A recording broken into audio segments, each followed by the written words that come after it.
Welcome to Off the Record.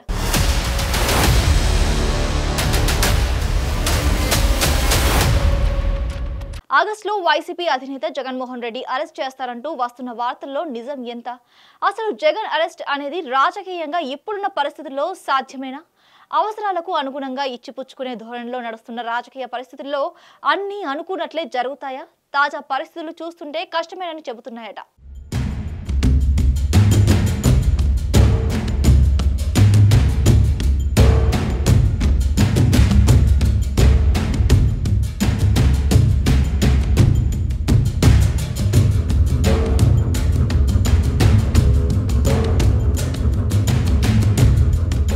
Liquor కుంభకోణంలో ఇరుక్కుపోయారు YCP అధినేత జగన్మోహన్ రెడ్డి.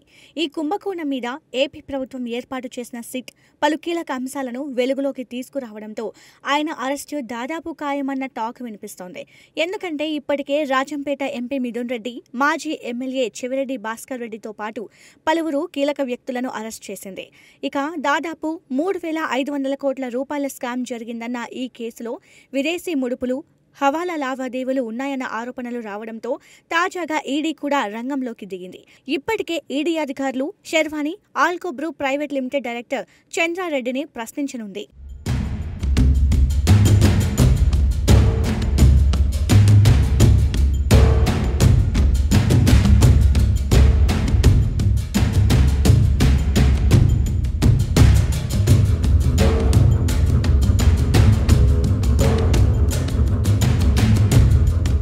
ఓవైపు సిట్, మరోవైపు ఈడీ దర్యాప్తులు జరుగుతున్నాయి. ఇదే సమయంలో జగన్ అరెస్టు అంశం తెర మీదకు వచ్చింది. ఆయన అరెస్టు పక్కా అంటూ వార్తలు వినిపిస్తున్నాయి. ఈ విషయంపైనే ఏపీ ప్రభుత్వం ఆచితూచి వ్యవహరిస్తోందన్న టాక్ కూడా బలంగా వినిపిస్తోంది. ఎందుకంటే జగన్మోహన్ రెడ్డిని అరెస్ట్ చేస్తే ఆయనతో పాటు వైసీపీ నుంచి గెలిచిన 10 ఎమ్మెల్యేలు కూడా తమ పదవులకు రాజీనామా చేస్తారని, ప్రజల్లో సానుభూతి కోసం పాదయాత్ర చేస్తారని ప్రచారం జరుగుతోంది. ఇదే జరిగితే జనంలో జగన్ మీద సానుభూతి పెరుగుతుందా లేదా అన్నదే ఇప్పుడు ఏపీ కూటమి ప్రభుత్వం ఆలోచిస్తోందట.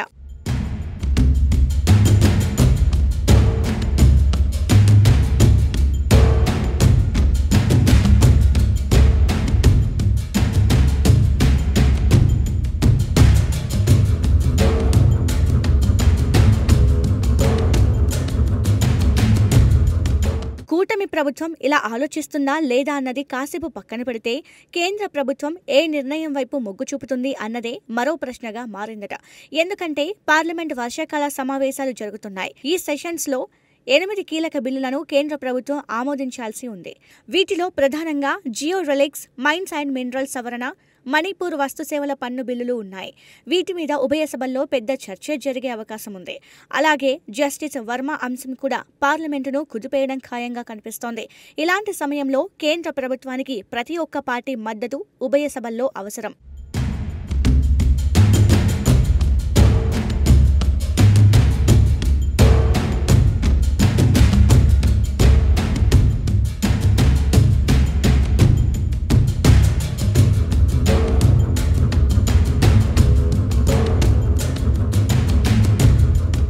కేంద్రంలోని ఎన్డీఏ కూటమి ప్రభుత్వానికి లోక్సభలో ఎదురులేదు. అసలు చిక్కు రాజ్యసభలోనే ఉంది. ప్రస్తుతానికి రాజ్యసభలో ఎన్డీఏకు స్వల్ప మెజార్టీ ఉంది. బీజేపీకి సొంతంగా 96 మంది ఎంపీలతో కలిపి ఎన్డీఏకు 119 మంది ఎంపీల సంఖ్యాబలం ఉంది. అంటే సభల్లో బిల్లు ఆమోదానికి రావాల్సిన 117 మంది ఎంపీల కంటే 2 ఎక్కువగా ఉన్నారు. కానీ కొన్ని సందర్భాల్లో బలం పెరిగితేనే కొన్ని బిల్లులు ఆమోదం పొందే అవకాశం ఉంటుంది. ఇక రాజ్యసభలో వైసీపీకి 7 ఎంపీలు ఉన్నారు. వీరి మద్దతు కేంద్ర ప్రభుత్వానికి చాలా కీలకం కానుంది. కేవలం బిల్లుల విషయంలోనే కాదు, అటు ఉపరాష్ట్రపతి ఎన్నికలో కూడా వైసీపీ మద్దతు కేంద్రానికి కీలకంగా మారనుంది.